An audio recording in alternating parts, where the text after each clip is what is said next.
Hello. This is a 1981 Evinrude 90 horsepower outboard. I was asked to take a look at it. The goal here is to get it running reliable. But I mean, that's the goal for most outboards. We got a handful of problems here. Our linkage is not correct. That should be up because it's going to kind of bind a little bit right now, I believe. The ears of our carburetor are broken off that hold on the air cover. That's kind of an issue. The solenoid here is rotated sideways, so we can't actually operate the manual valve on the top. And looking at the fuel line, I don't know if it's going to make that bend. So we might have to get creative on that one. We have a CDI, I don't know, stator probably. And on this side we have a missing starter solenoid, missing starter solenoid clamp. We have a missing starter bolt, aftermarket fuel pump, and broken ear on the mounting of the carburetor down here. Customer said, I believe he didn't want the aftermarket fuel pump to put an original in here. We'll tackle that if we can get it going okay. I always talk about this paint, how if that paint looks like that, look at problems. So we do a compression check. Problem is we have no starter. So first thing we want to do is hunt down a starter, get it on there, get on a solenoid, get on a clamp, get the electronics put back together, and see if we can get this thing turning in order to do a compression check. Usually here, I would say, something like 9 times out of 10 when an outboard looks like this, it's not good. But 9 out of 10 is being too generous. Most of the time when I see an outboard that's missing parts like this, and then, I wind up with it one way or another, usually it's not a good outcome. The outboard parts have been robbed off it for a reason. Either it's got some kind of catastrophic failure, it wasn't running right, something happened, they got another outboard and started robbing parts off of it. I don't know. I can't think of a time where I've seen an outboard with a bunch of missing parts or issues like this, and it just turned out it's been okay. So as I'm going to work on this thing, I'm going to try to leave that, prejudgment aside, if you will, and try to work on it with the facts as I find them.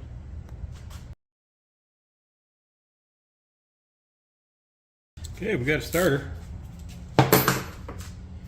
Found a solenoid in my pile of junk. I don't know if it's any good, but it's going on there. All right, turns out it wasn't any good. Couldn't get the nut off the bottom to put on a different clamp because it's too stripped out. The entire threads were gone on the bottom screw, and the screw was kind of seized on there. So I had to grab another one. Not a big deal. So this will sit inside of there. Over like so. Keep those out of the way. Main power wire there. Ground.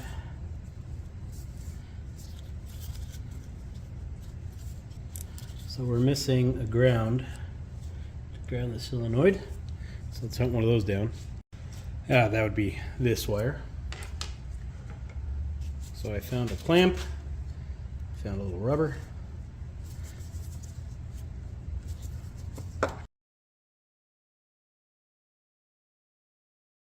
Bought this screwdriver years and years and years ago, like 8 years ago at Lowe's. It's a Cobalt, but for whatever reason it was on clearance for $1. And I used this screwdriver for everything for the longest time. In the recent year or so, it's pretty much falling apart, which kind of sucks because I really like it. I'd like to exchange it for their modern version, which say, hey, that was on clearance. You shouldn't expect a lifetime warranty on that, but you know what, the packaging said lifetime warranty. I don't care if it's on clearance. Anyway, Cobalt logo, that was the first thing to fade. So with no Cobalt logo, no packaging, they ain't taking it back. Even if you had the packaging, I don't think they'd take it back without the logo on it. Think they do that on purpose? probably. Anyway, so that goes down there. Starter solenoid clamp ground goes there. Power wire for the outboard that'll feed everything. And then we have our battery cable wire that'll go on top momentarily.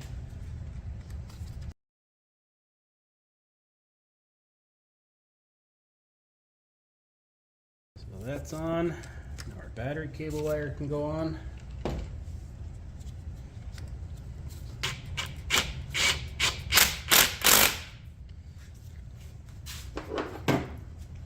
So I slipped on the bottom clamp. So we can tighten this on now. I gotta find a screw for the starter. Found one. Okay, I got a battery hooked up to it. I'm gonna plug in my little test harness. Let's see if we get any life out of the solenoid starter and outboard.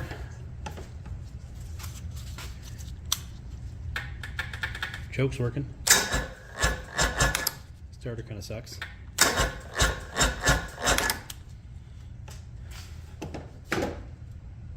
Yeah, maybe it'll come to life. We'll see. Let's take the spark plugs out.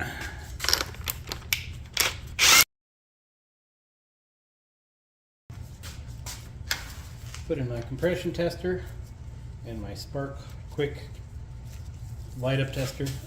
Some people don't like these. I like to use the spark gap. It's just harder for me to see the spark gap. First you verify the spark. If they're sparking, then you can start fine tuning. But for a rough, guesstimation of what the engine may need, working or not working, that's what I want to know. And then you can go with working how well, you know what I mean? So I found a better starter, slap that on. I don't know, better is a good word. A different starter.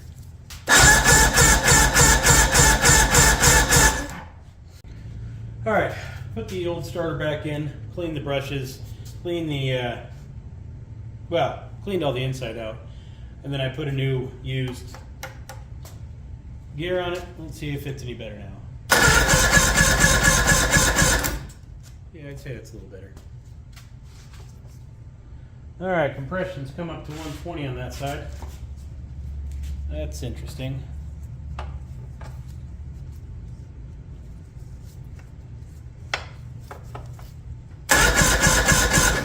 Got spark.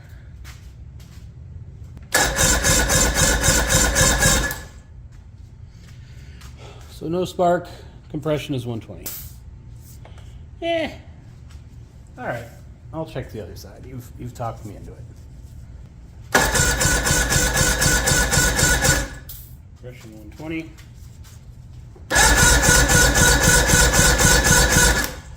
Yeah, 105. A little lower, but that's fine. I mean, it's not fine, but it's fine. You know? That makes sense? All right, we got to figure out why we don't have spark on that top cylinder. So to do that, we test the power pack. Well, you're supposed to check everything under the flywheel first and the coil and all that stuff. But most of the time it's the power pack, so I'm going to test that first. To test the power pack, you remove it and install another one. So that's what I'm going to be doing. Should only take a minute.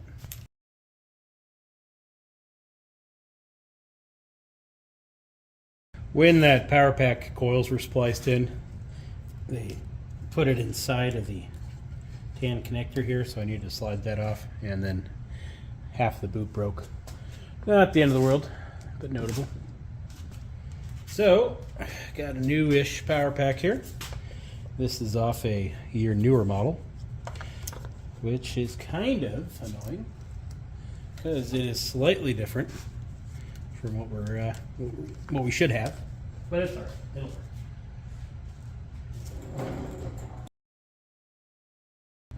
Got a black, green, tan, blue, probably what used to be blue, so it looks good to me. So this is what I don't like about CDI. They all use this type. See right here, it comes flat. It shouldn't come flat. It should come to an angle. This is a low insertion force connector, where this is the original type. So this is newer, this is older. There, and with enough force, they'll plug in, but they shouldn't be doing that. I've tested these previously, this power pack I'm installing, on the I think it was an 82 motor, actually. Anyway, so they worked there. Probably move that out. All right, so we got spark on that cylinder. And we got spark on that cylinder. So everything under the flywheel is working probably. We don't know if this, the charging system's working, but the ignition system's working. So we need a power pack. So two things. We need either a power pack, or we need to swap the power pack on the other side to match this one and get the newer coils installed. Now that we have regained ignition, it's time to dig into the fuel system. Gotta get these nuts off. Apparently I don't know what size those are.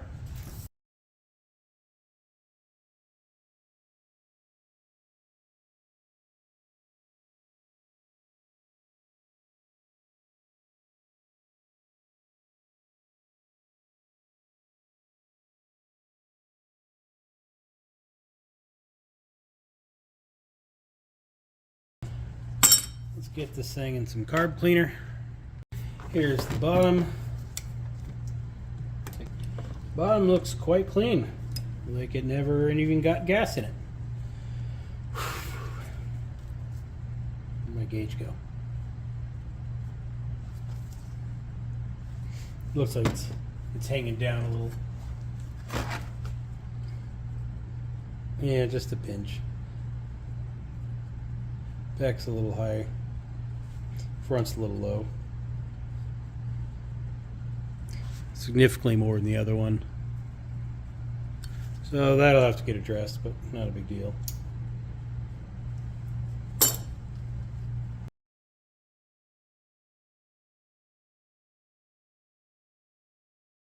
All right, with the throttle cable disconnected, that, because I'm doing the carburetors, I can show you the secret to my success. First of all, it's fixing that, but we'll do that in a minute. So when you throttle up and starts running like poo, and customer brings it to you, can't figure out why, here's a good check.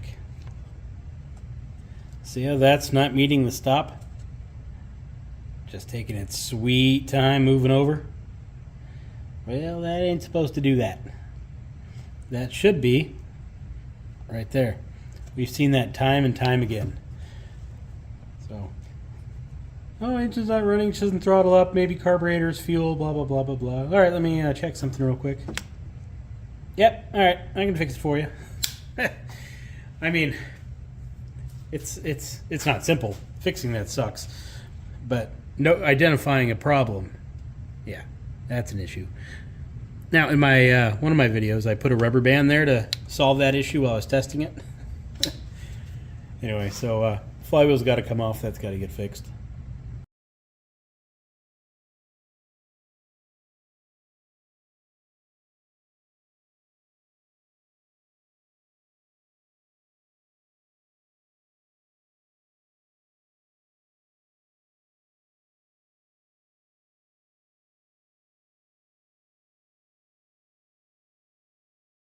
All right, cleaned and oiled. Let's see if that fixes it.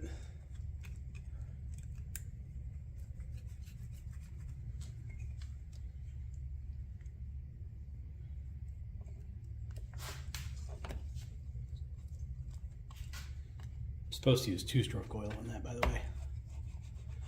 Well, it definitely moves nicer.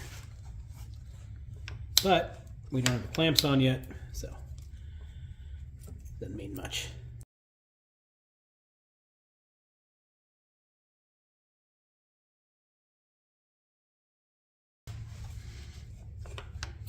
That's better. That feels quite nice.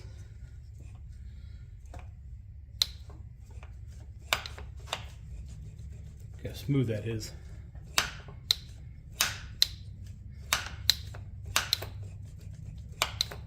I'm loving it. Okay, need to verify the wide open throttle timing using Joe Reeves' method. So let's check it out.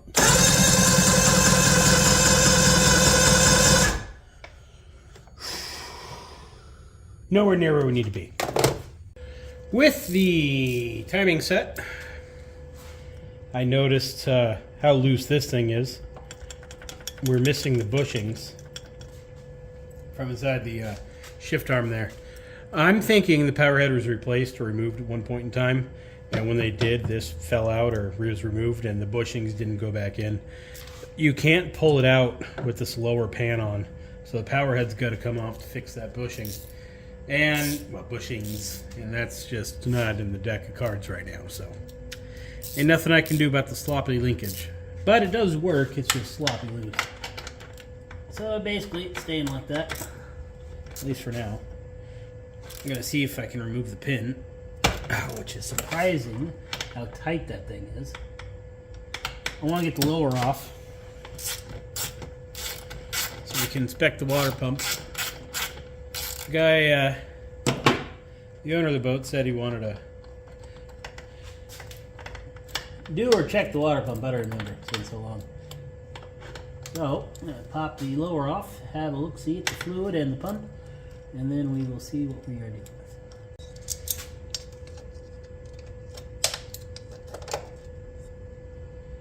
There's the pin. And while I'm right here, before I forget,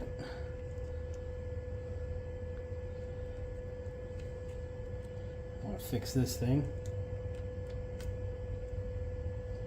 This ain't supposed to be like that. Am I going to have to take it apart to get that out? I am, aren't I? Alright, fine. What are you, a ½ inch? No, you are a 7/16. What are you?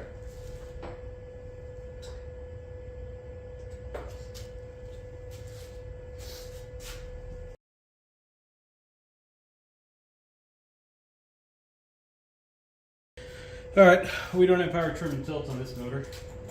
Anyway, I'll get the motor up and get the lower off.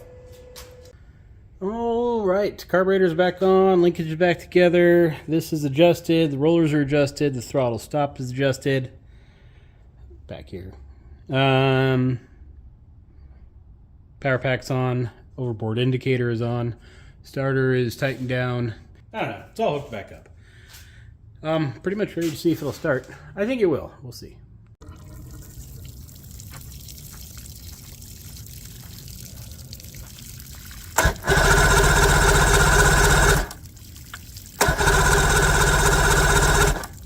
What I'm going to do is adjust the cable there.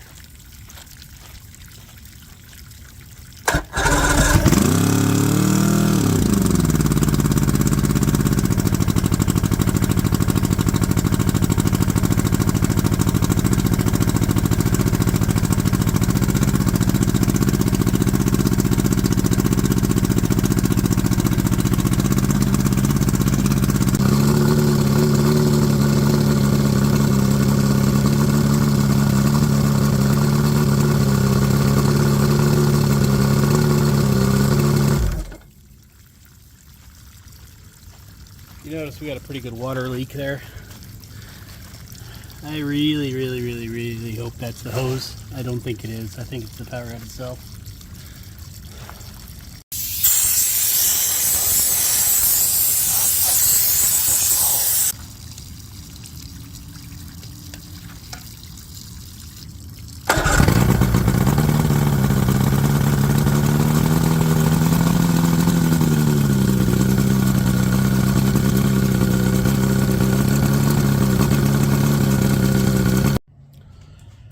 Well, suppose we take off the power head now, if it will. That kind of sucks. We don't know if we're going to have any broken bolts or hardware, but we'll tackle them if we do. I don't think we will. If we do, we're screwed. If we don't, I'm good. So let's get to it. All right, all the bolts should be out. Came out, no troubles.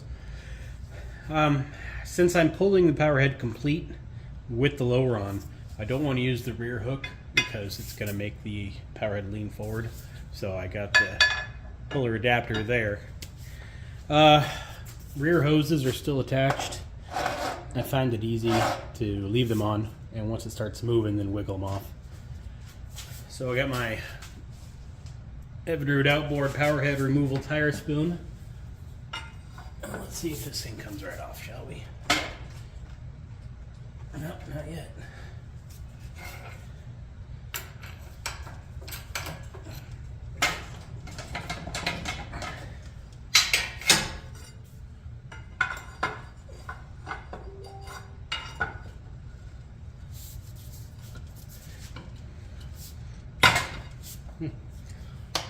Usually you can get it in these bolts back here. Push the power head bolts up. There we go.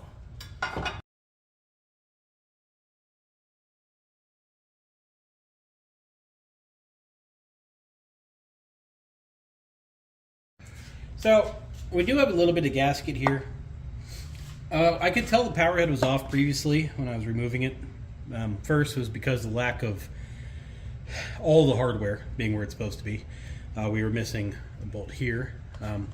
The other thing is the lack of sealant on the power head bolts and the fact the power head bolts came off so easily. All kind of signs that it was removed previously, and the fact that we got little traces of RTV on side of this gasket. Factory didn't use RTV. We do have a little bit of gasket here showing, but back here nothing, and there's a little bit of just little hairs like you see here on the rear of the block. So I don't know. It looks like somebody swapped the power head or changed the power head, removed the power head, but RTV'd some areas right here and over here, probably the water pickup for to reuse it. I don't know. But either way, we don't really have much of a gasket there. So we'll get that fixed. I'm going to spray this down with some penetrating fluid, clean it up a little bit, and get it back together.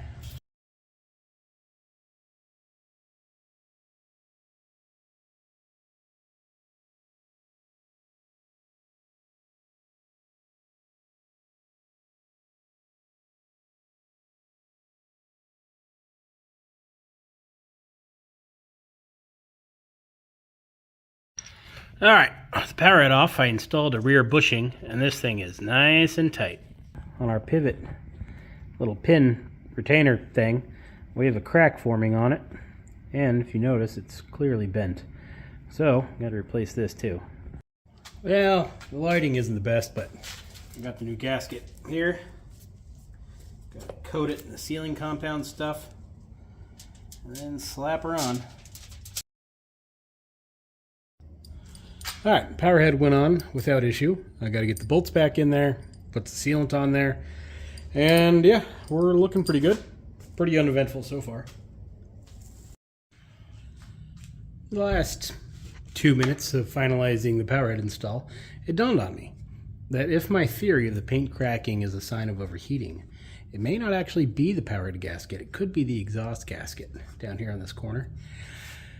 That makes sense. But given the state of our power head gasket, it may still be the case. But if so, at least I, spent a couple hours replacing the power head to fix the shift rod bushing. So, there's that. Well, let's see what happens. Not the power head gasket. Although there's less water now, so that's good. Exhaust gas. No, this is loose. Anyway, exhaust gaskets are known for their breaking of bolts. So I really don't like taking apart exhaust systems, but the time calls for it.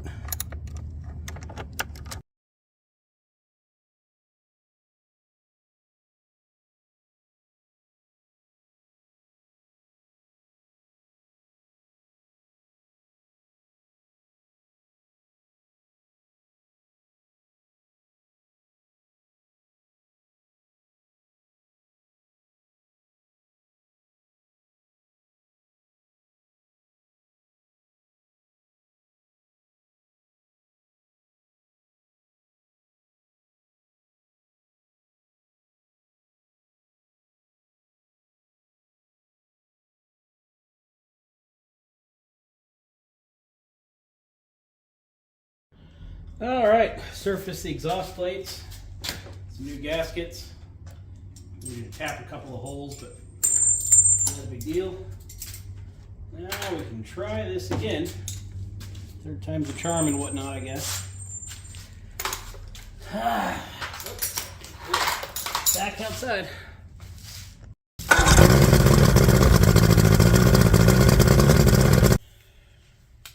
Well, the boat is done and gone. It went pretty smoothly, I'd say. It's running pretty good. When I pulled the exhaust... Okay, well, let me back up. The first thing I did to that thing was I stuck a borescope in the cylinders. I wanted to see what the cylinder walls were like, and they looked great. So then compression, 3 of the 4 cylinders were okay. One was, well, probably not doing much. But it was right on the cusp of being good enough, So my prediction is it's just not going to idle quite as perfectly as you would hope. But it being a 2-stroke, they don't idle good anyway. When I pulled the exhaust off, I noticed some heavy scoring on the number 1 cylinder. Well, the piston.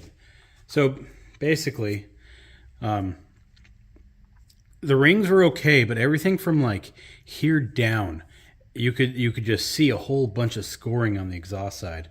So the compression didn't show that, and the borescope didn't show that. It wasn't until you actually got a peek of it through the exhaust ports where you really saw the issue. And it was weird because it was on, the number 1 where the number 4 was the low cylinder. So I don't know. You never know with these things, So that kind of sucks. I got it running the best I could. Ideally, I do a water test, but at the time I was pretty sick, and I wasn't going outside. So I told him, put it in the water, see how it does, bring it back if it doesn't do okay. By then, I'll go out and I'll fiddle with it on the water. But I think I got it running about as good as I can get it. It doesn't seem like a bad motor. It's just that scoring kind of concerns me. So we'll see what happens with it. I got my carburetor gauge.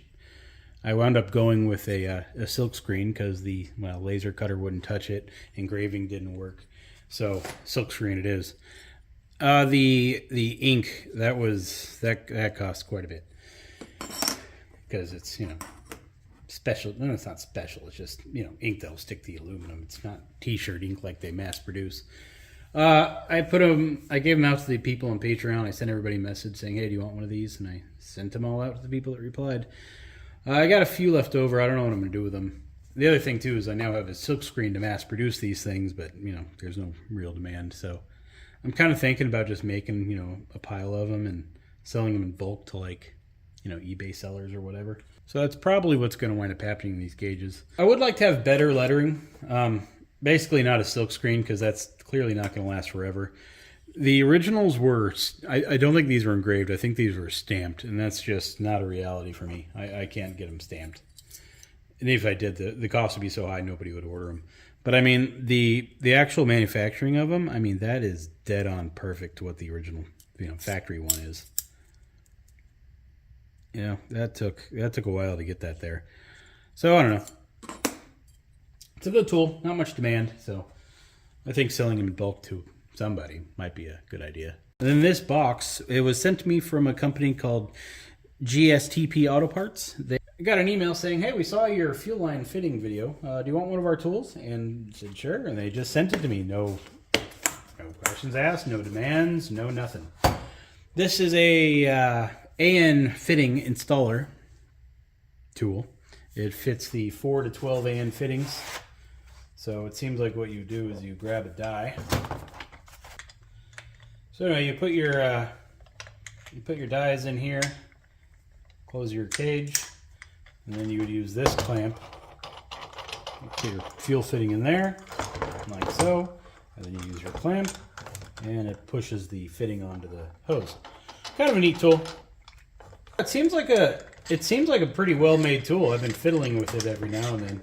I haven't had a use for it yet since I don't really work on much in the wintertime.